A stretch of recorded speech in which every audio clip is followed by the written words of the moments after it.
Good evening to all nursing community and YouTube family. आज के lecture में हम स्टरलाइजेशन एंड डिसइंफेक्शन के बारे में डिस्कस करेंगे। जानेंगे कि स्टरलाइजेशन एंड डिसइंफेक्शन क्या होता है। स्टरलाइजेशन एंड डिसइंफेक्शन एक बहुत इम्पोर्टेंट टॉपिक है माइक्रोबायोलॉजी के पॉइंट ऑफ व्यू से। तो आज इसके बारे में कंप्लीट डिस्कशन अपन देखेंगे। तो स्टार्ट करते हैं अपन। देखिए स्टरलाइजेशन क्या होता है, देखते हैं। ठीक है, sterilization destroy all microorganism on the surface of an article or in a fluid to prevent disease transmission associated with the use of that item। Sterilisation क्या होता है कि एक मेथड होती है, एक प्रोसेस होती है जिसमें हम किसी आर्टिकल को या किसी फ्लूइड को हर प्रकार से हम क्या करते हैं, हम हर तरीके से हम क्या करते हैं, उसको फ्री कर देते हैं माइक्रोज़म से। ठीक है, और जो ये जो स्टेलाइजेशन प्रोसेस होती है इसमें हम किसी भी आर्टिकल को, किसी भी ऑब्जेक्ट को, किसी भी फ्लूइड को हम क्या करते हैं, माइक्रोज़म से फ्री करते हैं। ठीक है, आपने देखा होगा कि जो मीडिया होता है, कल्चर मीडिया होता है, वो क्या एक प्रकार का फ्लूइड होता है। और जब हम लेबोरेटरी सेटिंग्स में हम जब कल्चर मीडिया को हम क्या यूज़ करते हैं, तो उस मीडिया को हम क्या करते हैं, हम मेक श्योर करते हैं कि जो मीडिया हम लेने वाले हैं वो क्या रहे, हर प्रकार के माइक्रोज़म से क्या रहे, फ्री रहे। जो हम आर्टिकल्स यूज़ करते हैं क्लिनिकल सेटिंग्स में, वो हम इसमें मेक श्योर करते हैं कि वो आर्टिकल्स क्या रहे, हर प्रकार के माध्यम से फ्री रहे। ठीक है, तो ये जो पॉइंट है वो क्या है, बहुत इंपॉर्टेंट रहने वाला है इसमें, जिसमें हम किसी भी ऑब्जेक्ट को, किसी भी आर्टिकल्स को हम क्या करते हैं, माइक्रोज़म से फ्री करते हैं। आगे लिखा हुआ है इसमें, to prevent disease transmission associated with the use of that item. ये स्टरलाइजेशन जो है ये इसलिए भी इम्पॉर्टेंट है कि हम जो भी ऑब्जेक्ट या फ्लूइड को स्टेराइल करने जा रहे हैं, अगर उसको हम प्रॉपर तरीके से स्टेराइल नहीं करेंगे तो आगे चल के वो क्या है, डिसीज़ ट्रांसमिशन का सोर्स बन सकता है। अगर वो प्रॉपर स्टेराइल नहीं होगा तो उसका यूज़ हम पेशेंट के ऊपर करेंगे, उस पर अप्लाई करेंगे, तो वो आगे चल के वो जो इन्फेक्शन है वो दूसरे पेशेंट पर जाएगा। इसलिए ये जो स्टेरिलाइजेशन है वो बहुत इम्पॉर्टेंट एक पॉइंट रहने वाला है इस चीज़ में। ठीक है, सेकेंड लाइन में बोला जा रहा है, while the use of इनएडिक्वेट sterilized critical item represent a high risk of transmitting pathogens, documented transmission of pathogen associated with an inadequately। देखिए क्या बोल रहा है यहाँ पर, while the use of inadequate sterilized item represent a high risk of transmitting pathogen। इसका मतलब ये हुआ कि जब हम किसी आर्टिकल को या फ्लूइड्स को हम प्रॉपर तरीके से अच्छी तरीके से स्टेराइल नहीं करते हैं, तो वो एक डिसीज़ ट्रांसमिशन का सोर्स बन जाता है। उसमें इतना हाई रिस्क होता है कि वो आगे चल कर के उससे इन्फेक्शन फैल सकता है। ठीक है, तो ये मतलब हमारा ये जो स्टरलाइजेशन होता है, इस पे हम मेक श्योर करते हैं कि जो भी आर्टिकल हम यूज़ करने वाले हैं वो क्या रहे, माइक्रोज़म से क्या रहे, फ्री रहे। ठीक है, नेक्स्ट टाइम हम देखेंगे। देखिए डेफिनेशन क्या कहती है यहाँ पर, है ना। डेफिनेशन के बारे में देखते हैं। यहाँ पर डेफिनेशन में ये बोला जा रहा है कि sterilization is any process that remove kill sterilization is any process that remove, kills और deactivate all forms of life. देखिए इसका मतलब क्या हुआ, यहाँ पर इसको मैं हाईलाइट करना चाहूँगा, देखिएगा।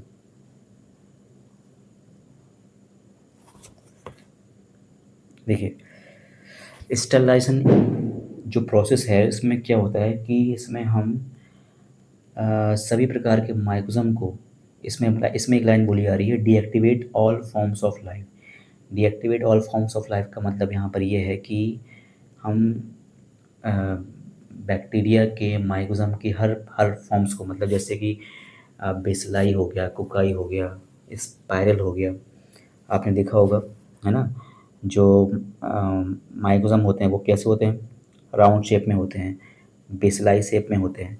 तो ये जो जितने भी फॉर्म्स होते हैं वो हाँ वो सारे के सारे फॉर्म्स क्या होते हैं यहाँ पर डिस्ट्रॉय होते हैं इस प्रोसेस में, ठीक है।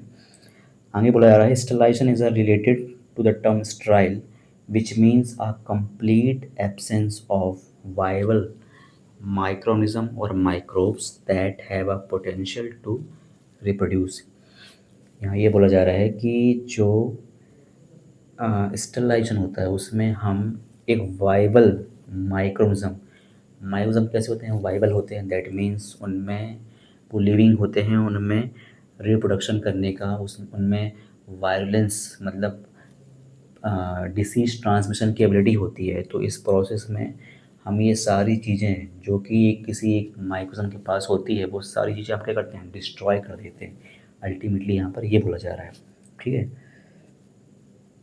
आगे बढ़ते हैं सेकेंड डेफिनेशन। सेकेंड डेफिनेशन में भी यही बोला जा रहा है, लेकिन एक बार इसको हम क्या करेंगे, रीड आउट कर लेते हैं। देखिए क्या बोल रहा है इसमें, sterilisation is defined as the process by which an article a surface or medium is free of all microorganism including virus, bacteria, spore and fungi both pathogenic and non pathogenic। इसका मतलब यही हुआ है कि हम किसी भी आर्टिकल्स को, सरफेस को, मीडिया को हम क्या करते हैं, हर प्रकार के माइक्रोजम से फ्री करते हैं, चाहे वो वायरस हो चाहे वो बैक्टीरिया हो, ठीक है। इसमें एक वर्ड आया है स्पोर। स्पोर क्या होता है आपको मैं यहाँ पर नेक्स्ट स्लाइड में दिखाने वाला हूँ। ये जो आप देख पा रहे हैं अपनी पीपीटी स्क्रीन पर, ठीक है, ये आप देख पा रहे होंगे, यहाँ पर मैं इसको हाईलाइट करता हूँ, ठीक है। ये जो आप देख पा रहे हैं ये राउंड स्ट्रक्चर जो है, ये राउंड स्ट्रक्चर क्या है, स्पोर है। ये स्पोर का मतलब यहाँ पर ये है कि जब कोई माइक्रोजम अनफेवरेबल कंडीशन में होता है ना, मतलब किसी भी माइक्रोजम को ग्रो करने के लिए क्या चाहिए होता है, टेम्परेचर चाहिए होता है, वाटर चाहिए होता है, ऑक्सीजन चाहिए होता है, ठीक है, मॉइस्चर चाहिए होता है। तो जब ये सारी चीज़ें उसको मिल जाती हैं तो वो उसके लिए क्या हो जाता है, फेवरेबल एनवायरनमेंट कहलाया जाता है। लेकिन अगर माइक्रोजम अगर हाईली टेम्परेचर या highly acidic condition, highly alkaline condition में रह रहा है तो वो क्या होगा, उसके लिए अनफेवरेबल हो जाएगा। तो जब कोई माइक्रोजम अनफेवरेबल कंडीशन में सर्वाइव करता है तो वो अपने चारों तरफ, आप स्क्रीन पे देख पा रहे होंगे, वो अपने चारों तरफ एक outer covering round structure create कर लेता है। इसी राउंड स्ट्रक्चर को हम क्या कहते हैं, स्पोर कहते हैं। और ये जो स्पोर होता है इतना रेजिस्टेंस होता है कि वो हर प्रकार के माध्यम में, हर प्रकार के मतलब कितना भी टेम्परेचर हो, हाई टेम्परेचर हो, हाई एसिडिक एनवायरनमेंट हो, अल्कलाइन एनवायरनमेंट हो, हर प्रकार के एनवायरनमेंट को क्या करता है, वो झेल जाता है। तो ये जो हमारा स्टरलाइजेशन प्रोसेस होता है इसमें जो स्पोर फॉर्मिंग बैक्टीरिया होते हैं वो भी क्या हो जाते हैं, डिस्ट्रॉय होते हैं। एक एग्जांपल ले लेते हैं, जैसे कि टेटनस का नाम सुना होगा आपने। टेटनस जो होता है वो क्लॉस्ट्रिडियम टेटानी की वजह से होता है। तो क्लॉस्ट्रिडियम टेटानी क्या होता है, स्पोर फॉर्म बैक्टीरिया है। तो जब हम स्टरलाइजेशन करेंगे तो उस स्टरलाइजेशन प्रोसेस में ये स्पोर फॉर्मिंग माइक्रोजम भी क्या होंगे, किल हो जाएंगे, ठीक है। तो आई होप आपको ये डेफिनेशन यहाँ पे क्लियर हो गई होगी। आगे बढ़ते हैं डिसइंफेक्शन में।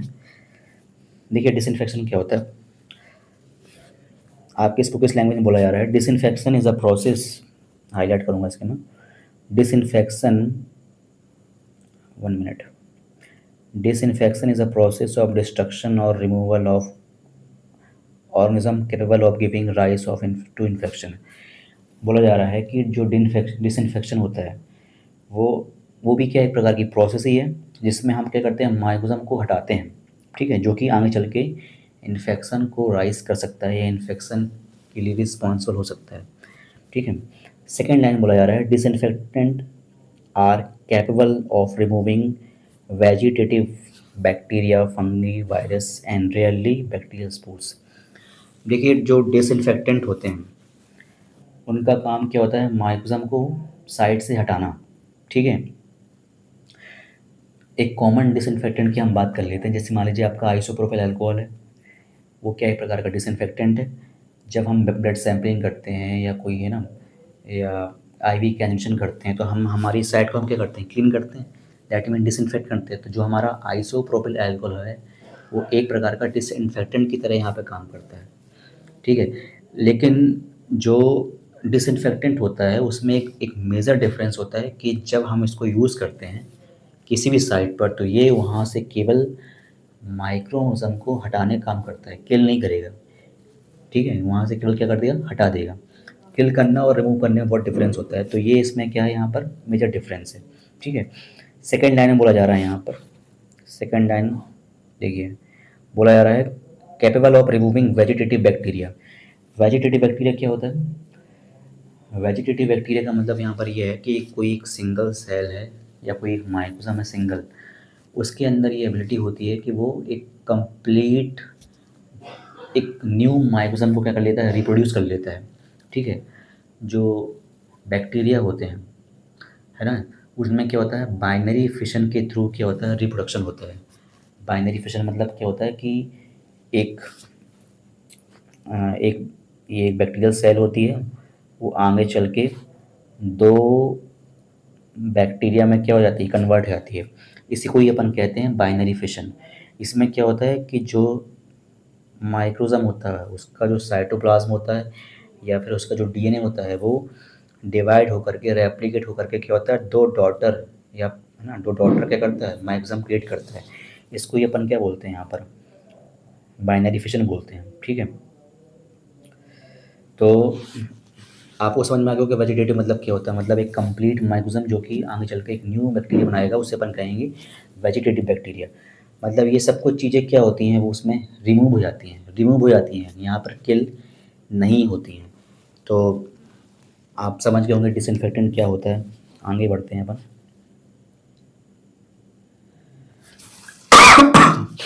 आगे देखिए, आगे क्या है, एंटीसेप्टिक। एंटीसेप्टिक क्या होता है, देखिए, एंटीसेप्टिक इज द डिस्ट्रक्शन और inhibition of माइक्रोनिज्म in living tissue, thereby limiting or preventing the harmful effect of infection। Antiseptic क्या है, एक प्रकार का एजेंट है, सब्सटेंस है, जिसका यूज़ हम माइक्रो ऑर्गेनिज्म की ग्रोथ को इनहिबिट करने के लिए करते हैं। और सबसे बड़ी बात ये होती है कि हम किसी भी एंटीसेप्टिक को हमारे लिविंग टिश्यू पर अप्लाई कर सकते हैं। आपका बोरलीन हो गया, बोरोप्लस हो गया, सुना होगा आपने ये सब। ये सारा क्या है, एंटीसेप्टिक का काम करते हैं। ठीक है? इनको हम क्या करते हैं, हम हमारी बॉडी स्किन पर लगा सकते हैं, है ना। और ये भी क्या करते हैं, इनका भी क्या काम होता है कि ये माइक्रो ऑर्गेनिज्म की ग्रोथ को क्या करते हैं, केवल इनहिबिट करते हैं, रोकते हैं, किल नहीं करते हैं। तो आप बोलेंगे कि डिफरेंस क्या हो गया यहाँ पर, है ना। एंटीसेप्टिक का भी काम सेम है, मोड ऑफ एक्शन सेम है, और डिसइन्फेक्टेंट का भी क्या है, मोड ऑफ एक्शन सेम है। तो डिफरेंस क्या है दोनों में? डिफरेंस ये है कि जो एंटीसेप्टिक होता है उसको हम हमारी स्किन पर अप्लाई कर सकते हैं, लेकिन डिसइन्फेक्टेंट के केस में हम ऐसा नहीं कर पाएंगे, क्योंकि डिसइन्फेक्टेंट जैसे मान लीजिए अल्कोहल है, उसको हम हमारी बॉडी स्किन पर अप्लाई नहीं कर सकते हैं, है ना। लेकिन अगर वहीं पर बोरलीन हो गया या बोरोप्लस हो गया, उसका यूज़ हम एज एंटीसेप्टिक कर सकते हैं। तो ये इसमें मेजर डिफरेंस है। ठीक है? आपको समझ में आ गया होगा कि एंटीसेप्टिक क्या होता है। नेक्स्ट स्लाइड में हम आगे बढ़ेंगे। यहाँ पर सेकेंड स्लाइड में क्या है, हम एजेंट देखेंगे, कौन कौन से ऐसे एजेंट होते हैं जिनका यूज़ हम स्टरलाइजेशन एंड डिसइंफेक्शन में करते हैं। तो वो दो प्रकार के एजेंट हैं यहाँ पर। पहला है फिज़िकल। तो फिज़िकल एजेंट में पहला है हमारा सनलाइट। ठीक है? इसको मैं, सनलाइट है, दूसरा ड्राइंग है, तीसरा हीट है। ठीक है? और फिर केमिकल एजेंट में क्या है, फिनॉल, हैलोजेंस, एल्डिहाइड, अल्कोहल। ये दो प्रकार के एजेंट यहाँ पे दिखाए गए हैं, दिए गए हैं, जिसका यूज़ हम स्टरलाइजेशन में करते हैं। तो इन सारे एजेंट का हम वन बाय वन डिस्कस करेंगे आगे की स्लाइड में। तो पहला एजेंट क्या है, सनलाइट है। अब ये सनलाइट क्या होती है, देखिए, sunlight possess ultraviolet raise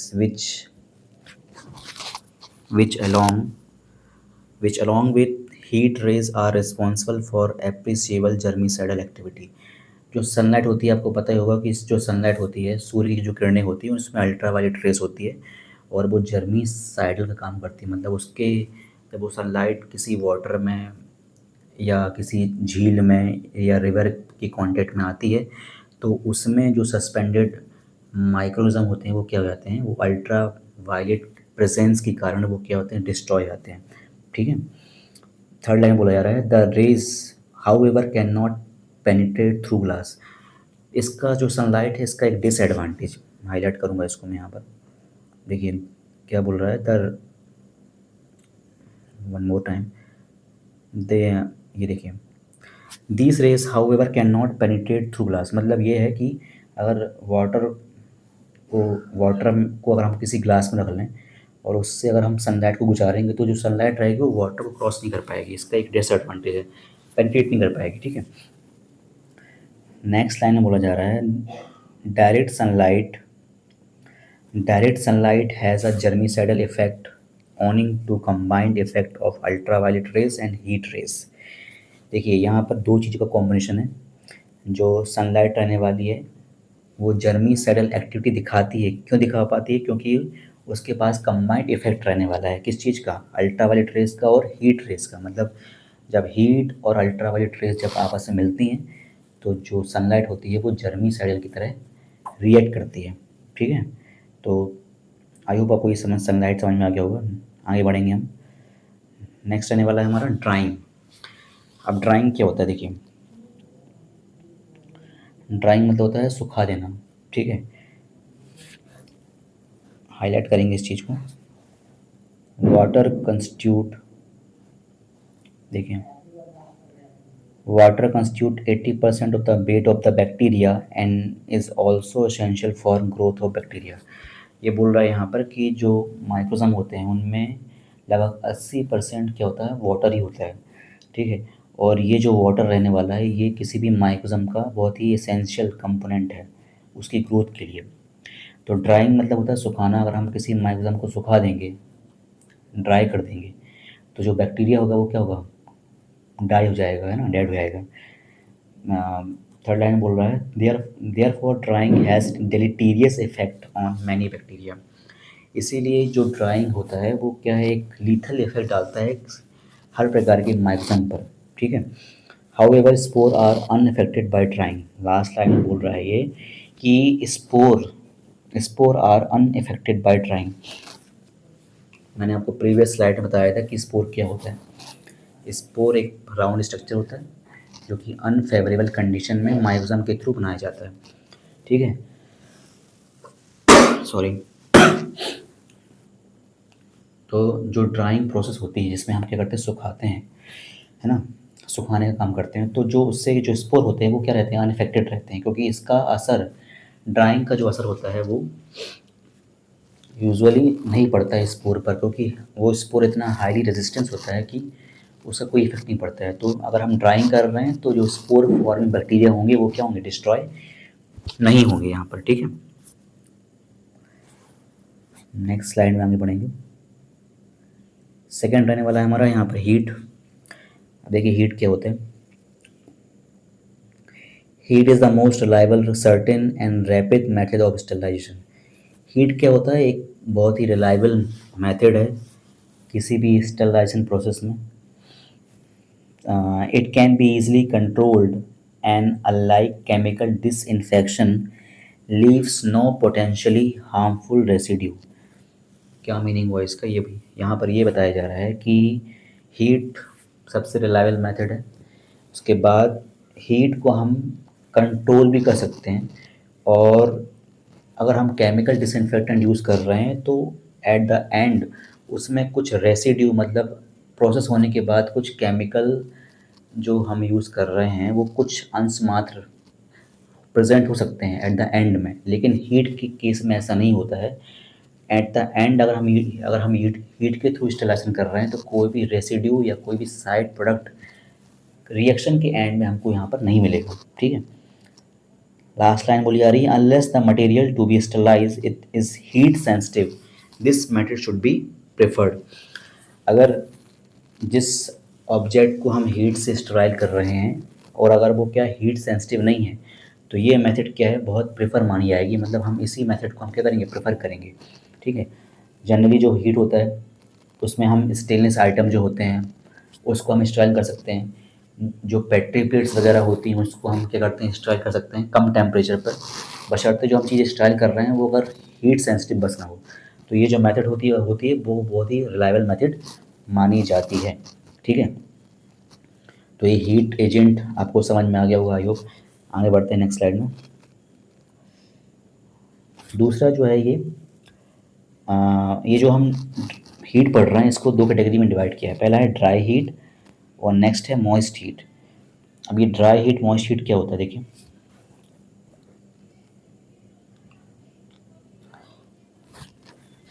देखिए, dry heat is believe to kill microorganism by causing destructive oxidation of essential cell constituent. क्या मतलब हुआ इसका? इसमें बोला जा रहा है कि जो ड्राई हीट होती है, ऐसा मानते हैं कि वो क्या करती है, जो सेल कंस्टिट्यूट होते हैं मतलब माइक्रोजम जिससे बने होते हैं उसका उसको उसके कंटेंट को वो क्या करते हैं, ऑक्सीडाइज कर देती हैं। ऑक्सीडाइज मतलब सिंपल लैंग्वेज में बोला जाए कि वो वेपोराइज कर देता है। जितने भी कंटेंट होते हैं वो पूरा वाष्प बन के क्या उड़ जाते हैं अगर हम ड्राई हीट का यूज़ कर रहे हैं। ऐसा मतलब ये कॉन्सेप्ट है इसके लिए। ठीक है, नेक्स्ट लाइन में बोला जा रहा है dry heat eight 100 degree centigrade for 60 minute and 115 degree centigrade for 60 minute can kill vegetative bacteria and fungal spore respectively. Sorry, मतलब ये हुआ कि अगर हम ड्राई हीट यूज़ कर रहे हैं और हमने उसका टेम्परेचर 100 डिग्री सेंटीग्रेड पर सेट कर दिया है 60 मिनट के लिए, या फिर हम 115 डिग्री सेंटीग्रेड टेम्परेचर यूज़ कर रहे हैं 60 मिनट के लिए, तो ऐसा करने पर जितने भी वेजिटेटिव बैक्टीरिया होते हैं या स्पोर फॉर्मिंग फंगस होती हैं वो क्या होंगी, डिस्ट्रॉय हो जाएंगी। ठीक है, मतलब ये टेम्परेचर हम सेट कर देंगे तो ये जो स्पोर फॉर्मिंग फंगस भी होती हैं वो क्या हो जाती हैं, यहाँ पर डिस्ट्रॉय हो जाएंगी। ठीक है, आगे बढ़ेंगे यहाँ पर। देखिए, bacterial spores can be killed by dry heat at 160 degree centigrade for 1 hour और 180 डिग्री सेंटीग्रेड फॉर 20 मिनट। यहाँ पर ये कह रहा है जो बैक्टीरियल स्पोर्स होते हैं उसको हम किल कर सकते हैं ड्राई हीट के थ्रू। कैसे कर सकते हैं, अगर मान लीजिए हमने टेम्परेचर जो है वो 160 डिग्री सेंटीग्रेड 1 घंटे के लिए सेट कर दिया है, या फिर हमने 180 डिग्री सेंटीग्रेड टेम्परेचर 20 मिनट के लिए सेट कर दिया है।